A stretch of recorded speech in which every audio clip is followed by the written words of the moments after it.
Yes, I am here giving you a very unconventional style of video because this is my very first iMac. When the iMac was first released in 1998, it was something that I really felt that I wanted and I never had it, and fast forward till now, I have my very own iMac. Now this is the blue color variant. I'm going to be giving you the live unboxing and also at the same time to give you my reactions because I never had an iMac, as I mentioned, so this would be a good way for you if you never bought an iMac before to go through the whole process with me. So let's talk about the box, because we all know that Apple comes up with the best packaging in the world when it comes to their products, right? So if you choose this blue color variant, of course you have the visuals. The blue color variant of course comes with a lighter shade in front. And I have my own thoughts about why it is lighter in front, because a lot of people who have the iMac kind of complain about why isn't the color synonymous with the back area, because the back area, if you take a look like this, it's more prominent of a blue color. So in a lack of a better explanation, if you've seen the iPhone 15s in blue, that's even lighter than what you see right in front. But like I said, after we unbox, I will tell you my impressions and give you my overall thoughts from a overall design and the colors perspective. So like the studio display, I think you will see on top here, so we have this, like the little pull tab. So you open the pull tab. Let's appreciate the ASMR. While we edit, let's do that. Okay, so like I said, it's my first time, so I'm not sure which side should I open. I think it's here. Open it this way from the front. Ooh, there you go. Hello. You can see the hello is upside down. So I think similar like the studio display, we have the arrows here, which I think I need to push this down. And as you can see, the overall box is big, but of course, since this is the 24-inch iMac, not the 27-inch, rest in peace 27-inch iMac, because apparently that's going to be discontinued. So I think what I'll do is that I'll put it down like this. And then I think I'll push it like this. Okay, so like the studio display, you have this opening compartment and then you kind of take this out. Ooh, it's really light. Look at the blue. It looks very classy, right? I know, in a lack of a better word, the whole classy thing is like, what do you mean by classy? Meaning like the back area, it is blue, but it looks almost like the iPhone Sierra blue, if you remember that. Now, to avoid me dropping this filler, I'll just put it at the side first. Then in here, there is another box which has the accessories. So I'm just going to open this up. Woo! This is cool. Okay, so what you can see over here is actually a bunch of accessories. So I think from that angle you cannot see, but maybe I'm going to take my iPhone. Okay, let me take my iPhone and then I can kind of match this in post. Okay, so I'm going to shoot ProRes log so you can see. So the top area looks something like this. It shows on top that you have the Magic Keyboard, you have the cable, which is the adapter, and also the looks like the USB-C to Lightning cable, because the accessories are not the USB-C version. So when you open it up, you have this. So this is the adapter. Okay, the adapter has the Ethernet version. That is what exactly that I've ordered, the Ethernet version, so I can plug in the Ethernet cable directly over here. So I'll just put it at the side. Also, we have the this is the adapter, very straightforward adapter, you can see it, and we have the keyboard. So the keyboard looks like this. It is super thin. So I'm gonna like unwrap this later on. And this is the blue color variant of the Magic Mouse. And then you have, the trackpad. So yeah, the trackpad is also in blue. Never seen this in real life. I've always seen the purple color version. So this is very nice. And this is the USB-C to the Lightning cable, because the accessories are still using the Lightning cable instead of the USB-C for now. What's interesting is that it comes with this. This is a blue Apple sticker as opposed to typically coming in white. So that is good to know. And I guess that's it. So let me first start with unboxing each one of the accessories first to go through that process, and then we will go into the iMac over there. The interesting thing is that the box weighs quite heavy. So it seems like the whole overall package is very heavy, but to be honest, the box itself is pretty heavy too. All right. Now let's look at the accessories. Let's start off with this, right? Because I think that this is something whereby it's very much appreciated. Apple wants to keep the whole Mac or the iMac clean. So instead of putting a Ethernet cable at the back of the iMac, which I'm going to show you in a while, they decided to put it in the power adapter. Can hopefully just slightly focus over here. Got it? Okay, so we have that over here to see that it's easily for you to connect it over there. And if we open this up, okay, done. Take a look at this.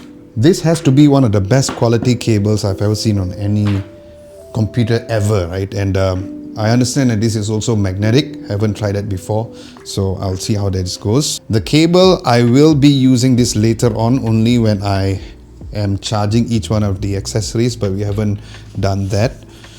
I'm going to open this up. All right. Ooh, like I said, it really reminds me of the Sierra Blue, right? So what's interesting is that I don't know whether you've seen in any other videos is that the bottom part is still white. So if you have like a desk setup like me, I always like the whole white desk setup. It looks very nice. I'm a huge fan of numpad. Leo would always judge me because he doesn't use the numpad, but I love the numpad. And of course the Touch ID comes in very clutch because that is something which I cannot live without. Even though when I go with a mechanical keyboard, I like how the whole overall aesthetics is great. Trackpad. I was just thinking of buying a brand new trackpad because I'm using the M2 Ultra Mac Studio and I've been using a mouse. But certain situations I need a trackpad, so I was just about to buy, but I thought to myself, you know what, maybe I can just get the iMacs and just immediately get the color match ones for my overall setup. And this is the cable. So of course the obvious thing for you to do over here is to take this and then you connect it over on, there you go, and then you plug this on the wall. So that is something which I'm going to do in a very short moment. And finally, just for the sake of showing you all how the blue color Apple sticker looks like, let me just go through with that. Ooh, nice. So this is how it looks. Cool, right? Very nice. It's like one of those collector's edition based on what color that you choose. So if you choose purple, you'll get a purple one, or if you choose the silver one, I think you'll get the white color version. All right, so I'm gonna also put this here. And finally, let's look at the Magic Mouse. Now I have been always using the Magic Mouse like for the longest time, and I really like it. There was a huge criticism about how it charges at the back, but during my usage, especially when editing on Final Cut Pro, it is actually a very good mouse to use for. I use the Logitech MX Master 3S right now because I have a lot of macro buttons which I've already installed within that, but I do miss the idea of scrolling left, up and down. So if you edit a lot, then you maybe want to go with something like the Logitech mouse. But if you edit a bit more less frequent, like how we and the team go through, I think you can live with this. It's a very, very good, I would say underrated and controversial mouse to use, but I love it. Okay, so I'm gonna now put the accessories at the side first to give way to our special guest, which is the iMac, of course, and then we will kind of set up everything properly. Because the screen is 24 inches, it feels very light. Now, I'm gonna show it like here, so at least this camera, Arpit's camera, Leo's camera can see it nice and clear. Let's open it up. So, to open is right at the back. So there's these two things here. So instead of opening from the front, let's just open from the back first. Right. Ooh, okay. So let's reveal, since the logo and all is at the back, right? So let's just reveal it. Oh! Doesn't this scream classy? Look at it. I feel like I just want to use the iMac like this. Can I? Like put a mirror in front, because it looks super classy. I absolutely love how it looks at the back already. And I feel like, you know, if you're going to be rocking the iMac, maybe don't put it against the wall, because there's no point. Might as well you just put it right in the middle to show the whole world that you're using the new iMac. Okay, so let's together see. I like how light it is. Like seriously, it like, okay, I can hold it in one hand, but I better not.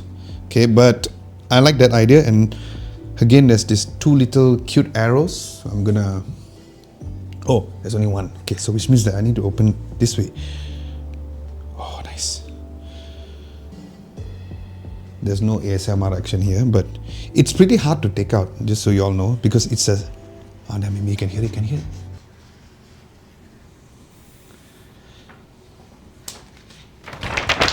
Okay, so taking that out is a little harder than taking out the front sticker of an iPhone.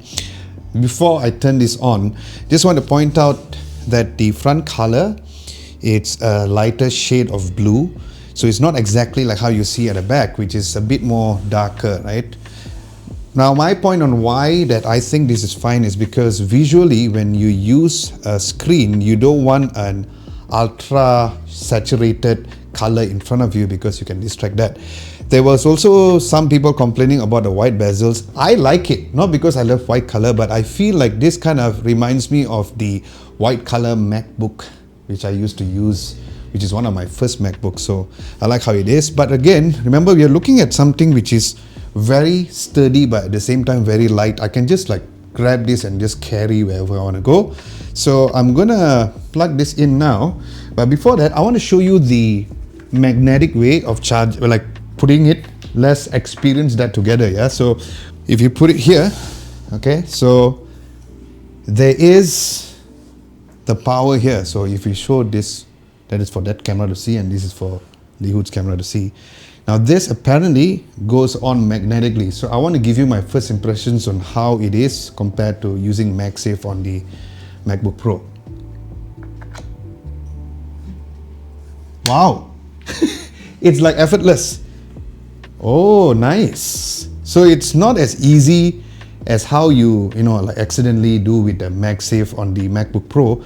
But of course you can take it out, but you need to put a little more strength as opposed to how you would do on the MagSafe on the MacBook Pro.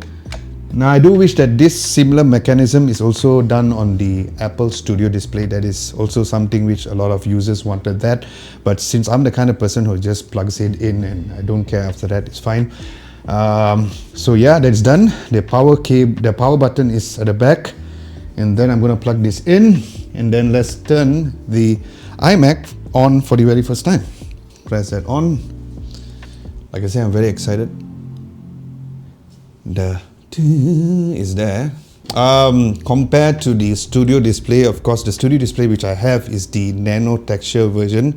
So this is the standard glass. There is no nano texture version of the iMac, and it immediately prompts you to let you know to use the mouse or the trackpad and stuff. Now, since I have all, I'm gonna try to connect all. Alright, so mulakan, because we are here in Malaysia, but I'm gonna go with yes, get started. So let's just enter. So it prompts you the language as usual. We're gonna go with English. You want to go to Australia? You want to go to UK? Let's go with just English. Okay, tap that. And first impressions, the screen looks amazing. You can see it in, I can see it in the monitor. It looks good. We're gonna set this up and then we'll be right back. Okay, so I have finished setting it up. Everything was very smooth sailing except for when it was connecting to Wi-Fi, because my Wi-Fi is not the strongest in the world. Time to change to maybe FTTR. Okay, so just to let you all see how exactly it looks overall, the screen. Again, I don't think that the white bezels are distracting. For me, it's nice because it gives a better focus within the screen itself. I'm going to be going through an in-depth testing on this, especially since for those of you who have been watching the channel, you know that we shoot and edit in 6K resolution. So I'm going to try that to see. For those of you who are eager to know what is the specs that I have on the M3 iMac. Now, first and foremost, the M3 iMac does not come with an option for the Pro or the Max. So it comes with baseline because of the type of target market that they are looking at for this particular version, right? But just to give you context, that this is the M3 chip with 8-core CPU, 10-core GPU, 24GB of memory and 1TB of SSD storage. Okay, so that's my unboxing and my first impressions of the new iMac or the new M3 version of the iMac. It does look identical to the previous M1 version. It is light, it's very compact, and besides doing the typical multitasking, I'm actually going to be trying a lot of slightly heavier workloads to see how well it does. And of course gaming, because there have been a lot of AAA games that has been announced for the iMac as well, which I'm eager to try it because this fella is like super portable. So subscribe to the channel if you guys haven't done so. Stay tuned for my next video of my unboxing of the new 14-inch and the 16-inch M3 version of the MacBook Pro.